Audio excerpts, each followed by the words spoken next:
اليمني يتقدم. منتخب اليمني يسجل الهدف الأول في أول لقاءات نصف النهائي في بطولة اتحاد غرب القارة، في بطولة اتحاد غرب آسيا. يسجل الهدف الأول المنتخب اليماني. عادل كان ممتازا. الموشكي الفنان، هذا هو الموشكي وعادل عباس. يا الهدف الأول. المنتخب اليماني يتقدم بالنتيجة.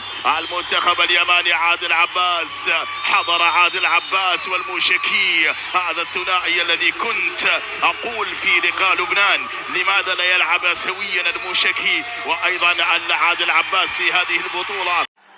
إرسال الكرة في الجهة اليمنى، محاولة في لعب كرة عرضية، تسديد. الهدف الثاني للمنتخب اليمني. نعم، يسجل الهدف الثاني اللاعب عادل قاسم، يتقدم على حساب منتخب الإمارات. الهدف الثاني نعم يأتي في هذه اللحظات.